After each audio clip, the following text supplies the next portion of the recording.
Hello, everyone, and welcome to this virtual space hosted by the Momentary in Bentonville, Arkansas. I want to begin this program with our Indigenous peoples acknowledgement. As Crystal Bridges in the Momentary, we recognize our role as settlers and guests in the Northwest Arkansas region. We acknowledge the Caddo, Quapaw, and Osage, as well as the many Indigenous caretakers of this land and water. We appreciate the enduring influence of the vibrant, diverse, and contemporary cultures of Indigenous peoples. We are conscious of the role in colonizations that museums have played. As cultural institutions, we have a responsibility to engage in the dismantling of historic and systemic invisibility of Indigenous peoples past, present, and future. We choose to intentionally hold ourselves accountable to appropriate conversation, representation, connection, and education to facilitate a space of measurable change. For those I haven't engaged with before, I'm Pia Agarwal, Curator of Performing Arts at the Momentary. If you have not yet been able to visit, the Momentary is a new contemporary art space satellite to Crystal Bridges Museum of American Art in downtown Bentonville, and we're dedicated to visual and performing arts, culinary experiences, and an artist in residency program. I want to thank film programmer John Courtney for his work in bringing Landfall to the Momentary, and thank filmmakers Cecilia Aldarondo and Eddie Martinez for having this conversation with our audiences. Cecilia Aldarondo is a documentary director-producer from the Puerto Rican diaspora who makes films at the intersection of poetics and politics. Her feature documentary, Memories of a Penitent Heart, had its world premiere at the 2016 Tribeca Film Festival and was broadcasted on PBS's documentary series POV in 2017. She is a 2019 Guggenheim Fellow, a 2017 Women at Sundance Fellow, two-time MacDowell Colony Fellow, and recipient of a 2019 Bogliasco Foundation residency. In 2019, she was named Doc NYC's 40 Under 40 list and is one of Filmmaker Magazine's 25 New Faces of Independent Film for 2015. She teaches at Williams College. Nicole Films founder Edwin Martinez is a Bronx-born filmmaker whose work explores the intersection between people and macro-social structures. His work has screened theatrically and on major television, news, and streaming outlets. Martinez's award-winning feature documentary, To Be Heard, was named a New York Times Critic Pick and one of the best documentaries of the year. His most recent film, IFP Lab-supported Personal Statement, premiered as the opening night film of 2018 AFI Docs and broadcast on America Reframed. Martinez is a Concordia studio artist in residence and Firelight Media Lab Fellow. He earned a master's in education policy from the Harvard Graduate School of Education as a Gates Millennium Scholar. He is an assistant professor of film in the SUNY Purchase Film Conservatory and making a film set in post-Hurricane Maria, Puerto Rico. Cecilia and Eddie, with that, I will turn it over to y'all. Cool, thank you. I think you're muted, Cecilia. Of course I am. I think you did that, Eddie. I don't blame you. It's always the Puerto Ricans who get blamed. Yeah, it's so funny hearing your bio read out to you in the ether. Hi, how are you doing? I'm hanging in there. Yeah. Okay. How are you? I'm good. Where are you calling in from today? I am in Catskill, New York. All and right. you, I believe, are in Washington Heights, right? Just even north of Washington Heights. We call it upstate Manhattan in New York. Right. Yeah, I wanted to thank you for sharing the film with us. It's a really beautiful exploration that obviously, as somebody who's from the Puerto Rican diaspora like you are, hits me in a lot of really deep places, even deeper than I think I'm still aware of. Mm-hmm.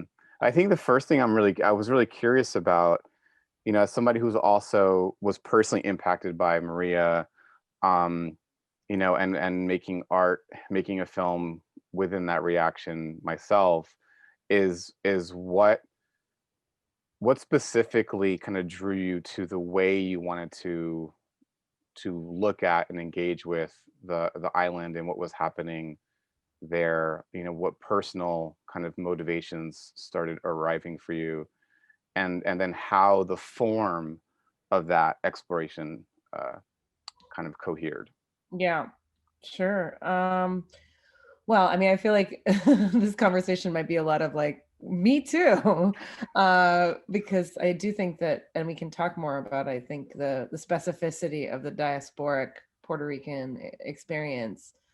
But I one of the things that I think when you're in the middle of something seismic, it's hard. I mean, it's hard to parse out, right? But I think in the case of Maria, it's taken a long time for me to understand how common my particular experience of the hurricane was. And it's, as I've talked to people from Puerto Rico who experienced the hurricane outside of Puerto Rico, there's a really common thread. And I think one of them is this really intense feeling of, on the one hand, being really cut off from communication with loved ones, with people that we knew were experiencing the hurricane, because effectively there was no communication, right? Power was out, the phones were out. It was really hard to find out about the people that we loved. And at the same time, having this really intense circulation of images, media images, I mean, this almost pornographic bombardment of disaster imagery that I think is almost cliche at this point, whenever there's a kind of major environmental disaster. I think there's a kind of media fascination with suffering. And so I was just experiencing this really intense kind of dual thing of like being shut off from information and then being bombarded with this really distorted way of looking at Puerto Rico. And I think you and I both know how rich and complex and diverse and beautiful Puerto Rico is. And I think one of the things I was seeing emerging out of Puerto Rico that just wasn't being talked about nearly enough was, on the one hand, the kind of really, really complicated antecedents to the hurricane, the things that, I call them like the pre-existing conditions of crisis. But also the way in which people in Puerto Rico were doing extraordinary things to care for one another, the incredible stories of mutual aid and self-organizing and community-driven responses in the face of a total abandonment by the U.S. federal government, first and foremost, but also by the local government. And people were just getting this sort of victim narrative about Puerto Rico, like these images of people standing in line waiting for aid, like hands outstretched. And this fascination with Donald Trump throwing paper towels at people. It was like that was all people were talking about. And I was really overwhelmed emotionally, and it wasn't a really rational decision to make this film.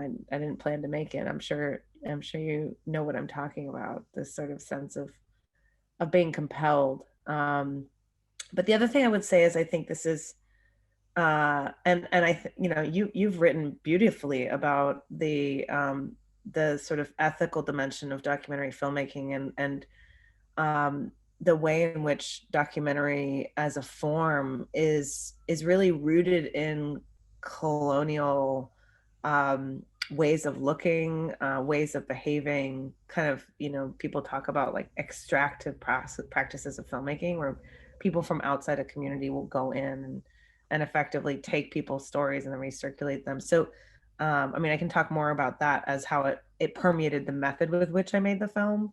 But that was another thing that I was really, really conscious of when I was thinking about how, not what to make the film about, but how to make that film. Yeah, I saw an early rough cut of this before the protests that got ousted the governor, and seeing the film now, I was very struck by the really gorgeous the nighttime scenes with you and Lale looking at the phone. And to me, it was really powerful, besides being visually beautiful, and how much it spoke about the point of view, right? Like, you weren't there for those things, as the way diasporic Puerto Ricans kind of are. We're never like bodily there. We're like emotionally, spiritually, ancestrally, culturally there always. But this idea of like accessing, through media, right? Through social media, through a phone. To me, there was a lot of meaning baked into that accessing, and then like as that being the kind of way that you start the journey, even though the timeline is not linear, but it's that emotional journey. It's like, okay, I'm compelled to come home. How can I be here? How can I connect? Which I felt that was really, really powerful. I wonder if you could talk about that a little bit. Yeah, the film is quietly framed as a conversation. And when I say quietly framed, it was because I didn't we didn't want to make the film explicitly about me or my, or even like really get caught up in the characterization or the subjectivity of people. This is a collective portrait, and so this is part of the reason why we don't identify people by name with, like, you know, cards on the screen, or get too caught up in their backstory. And you know, note, the two people on the beach are me and my main collaborator on the film, Lale Namro Pastor, who's an activist who has lived her whole life in Puerto Rico. And, you know, talking, you know, sort of building on this kind of the risk of kind of reproducing colonial dynamics. Making this film, I was very aware that as somebody who grew up outside of Puerto Rico, that there was just a lot that I didn't know. I've never lived in Puerto Rico, like many millions of Puerto Ricans.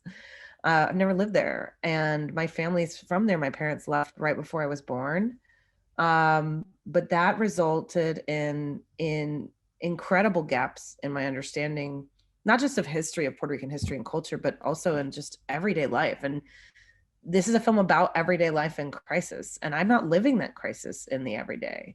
And so in the case of, but Lala is. And so from the very beginning, I sought to work with someone who lives in Puerto Rico, who does know that reality, as a way of kind of checking me, and also making sure that this was a film that was first and foremost going to work and resonate for, and not just have this kind of outsider's view of Puerto Rico.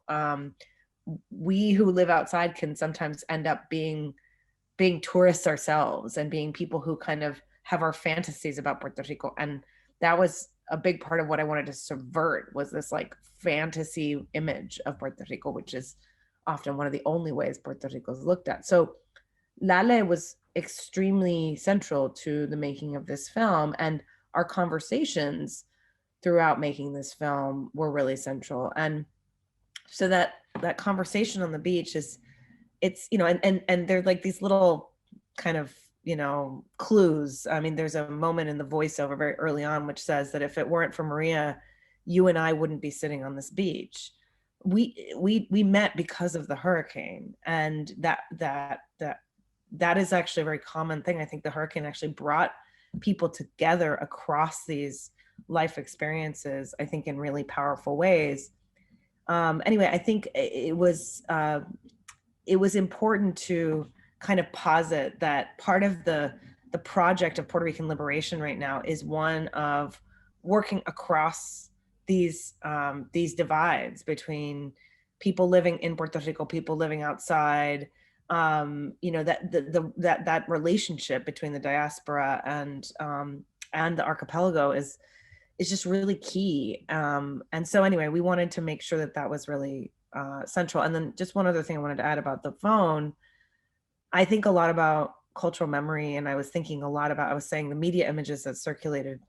I was already aware, as we were making, particularly around the protests, we could sense this was history in the making. And so we wanted to think about ways that we could signal how this event, even though there's a nowness to it, was already becoming history.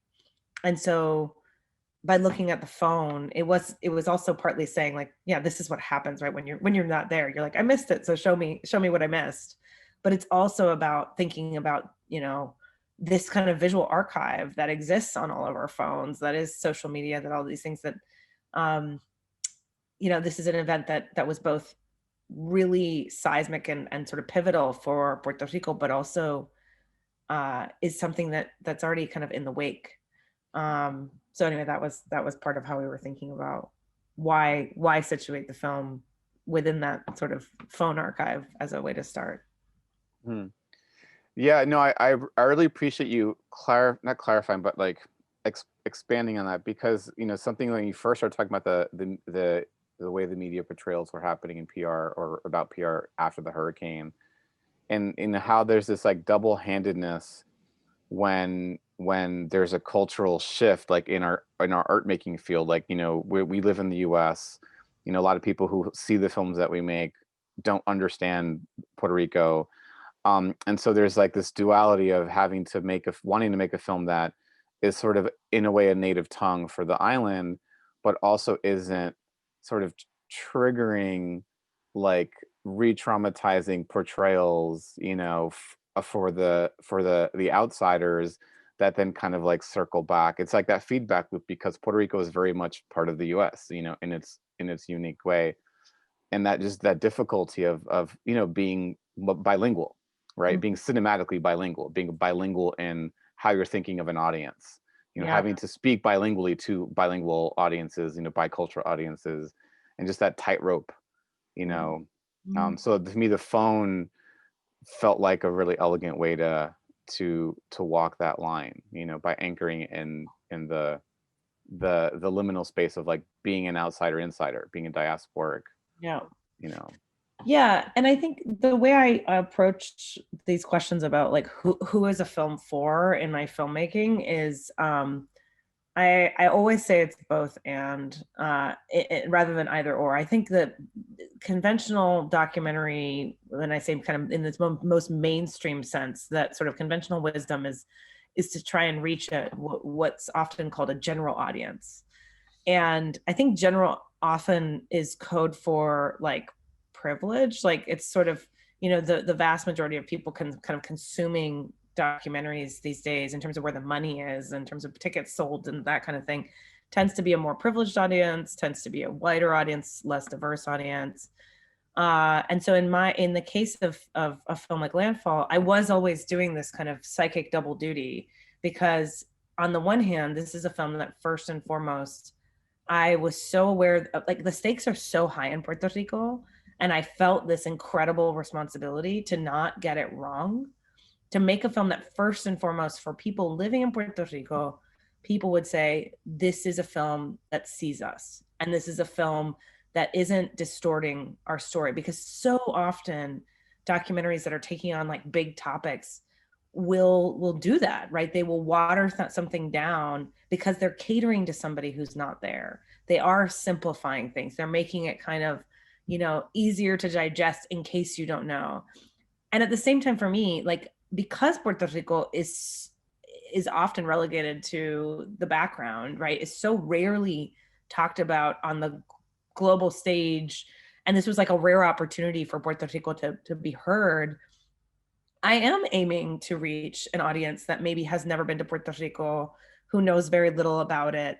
And in many ways, I was thinking about, because Puerto Rico is so rarely talked about, like I wanted to make a film that was a kind of primer, that even if you don't know anything about Puerto Rico, you can be kind of guided through this incredibly complicated place.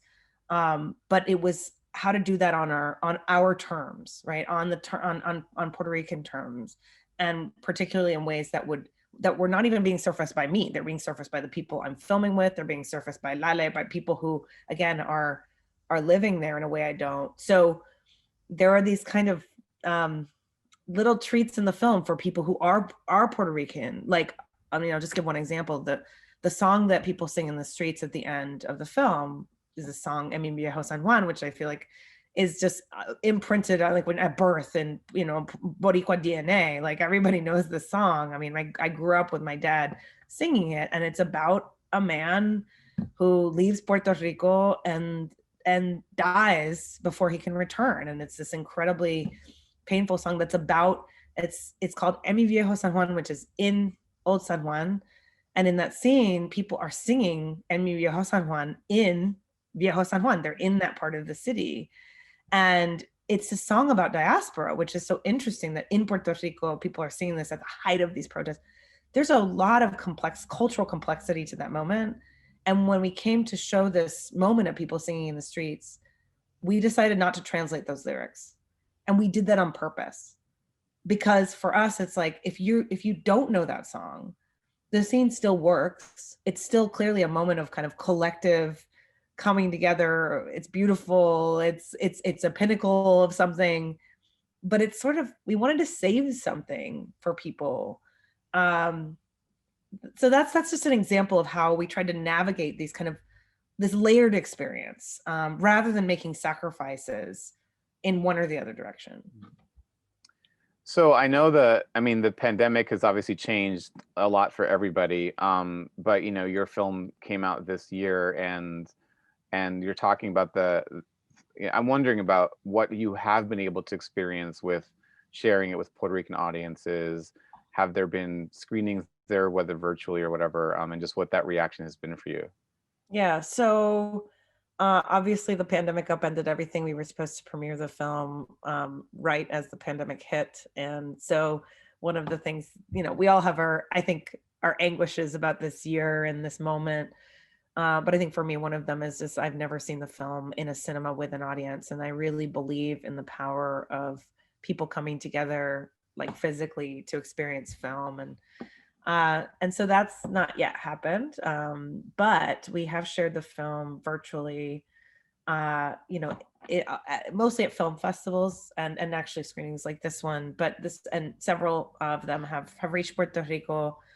But it's been challenging partly because of the moment in which we find ourselves, but also just the way that information circulates in Puerto Rico. And we have plans for the coming year, absolutely, to take the film to Puerto Rico. The other thing to note is that a lot of people in Puerto Rico don't necessarily have the best internet. And while you can do a lot virtually with this technology, you have to be able to stream a film.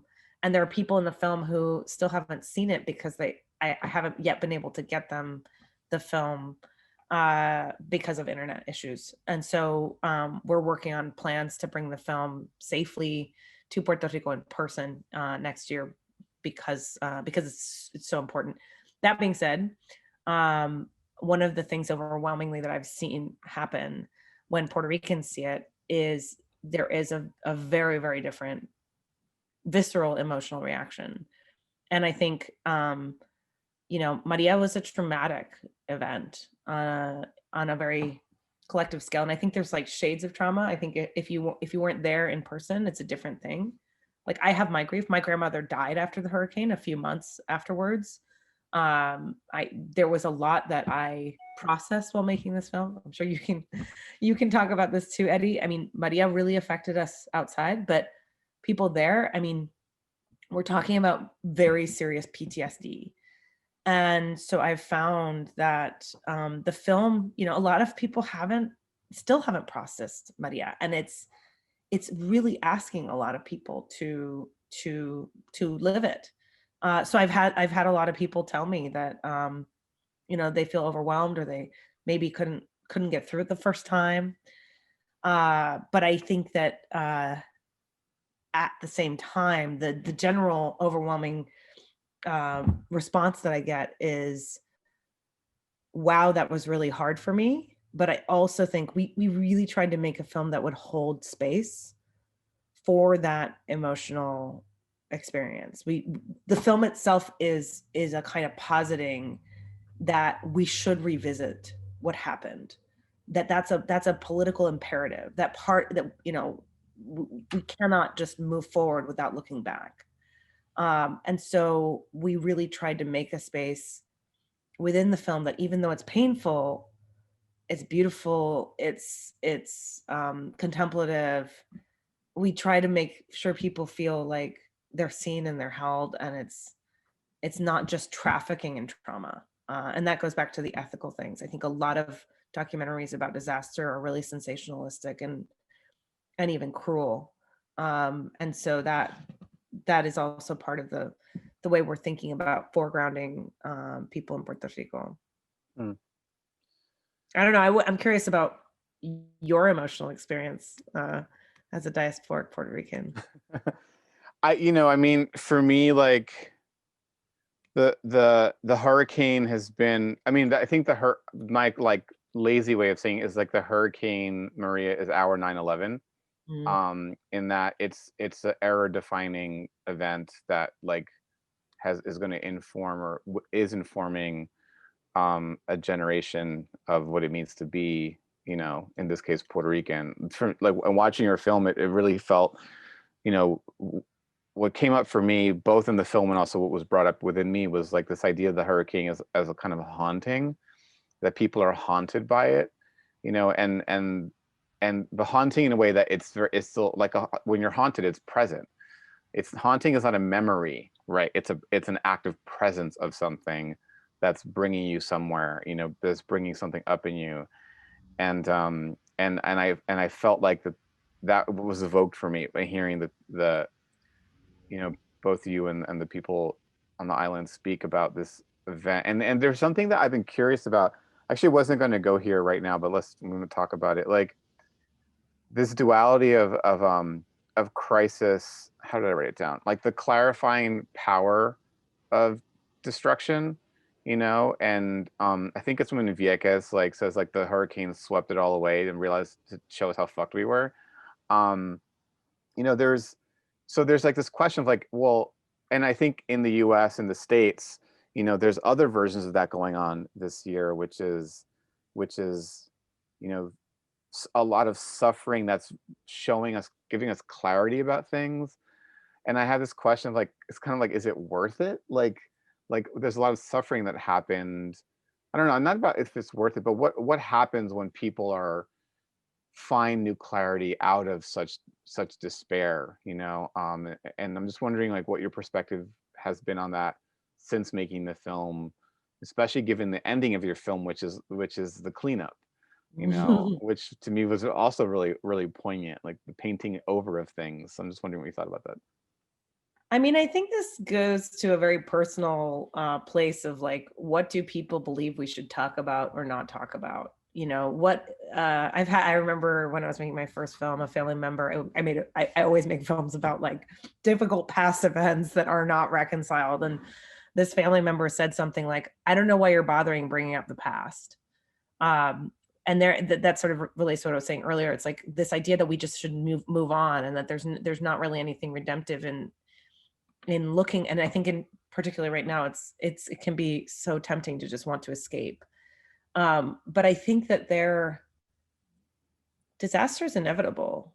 We can't escape it. I mean, this is what we're seeing right now. And I think that whether we pay attention to it or not, the fact of the matter is that this moment in which we find ourselves now is a deeply unequal one. I mean, just look at, all you have to look at is math, like look at the numbers of where we are in terms of cases in our country, where those cases are being concentrated, who is disproportionately getting COVID.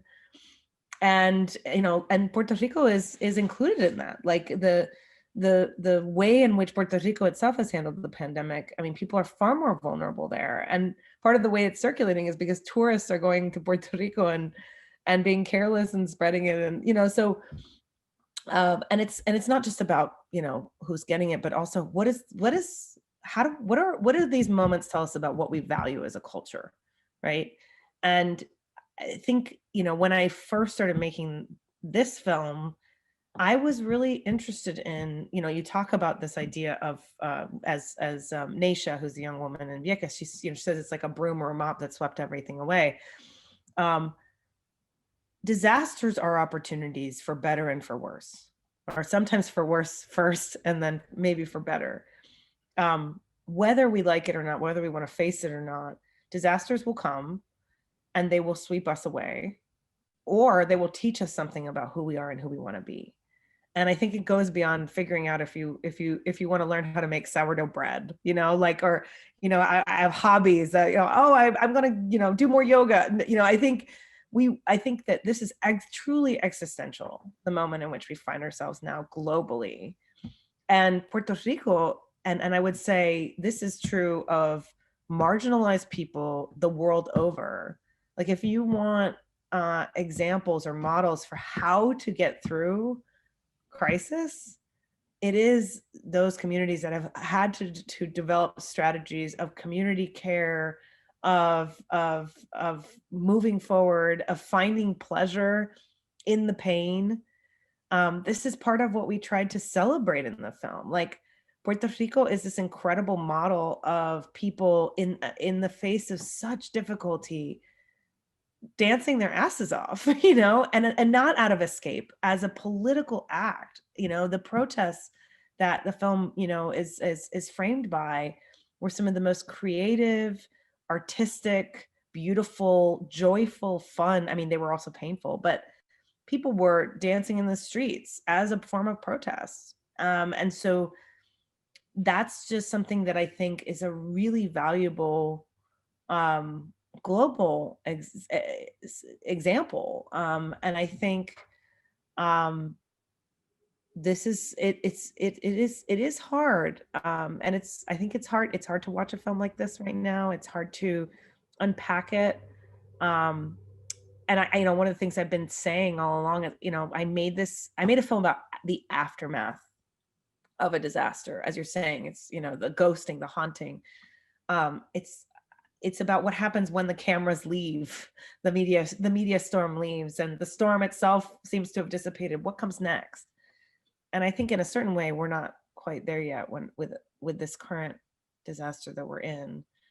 But I think we would do well to maybe carve out the space, to not just put our heads, you know, like hide under the covers, and make sure that we are being deliberate and mindful about what's happening. Because what's true of Puerto Rico, which is true the world over, is that when people are vulnerable, opportunists will come and they will make their mark, whether we like it or not. And the question is, what do we do with that? So if we're only hiding under the covers, that's not necessarily gonna behoove us as a society. So Yeah, I felt there was a really clear, you talked about the film as being a collective portrait, but I also felt there's a very clear, I wouldn't say argument, but kind of a laying out of these different points of view, and for me, the way it kind of played out was like, these are people living in the island, right? The experiences of the living, of maybe they're haunted, but they're living and they're, cleaning things up and so on. And then these are the prospectors, some of whom are from the US, the States, and outside, and some of them who are Puerto Rican.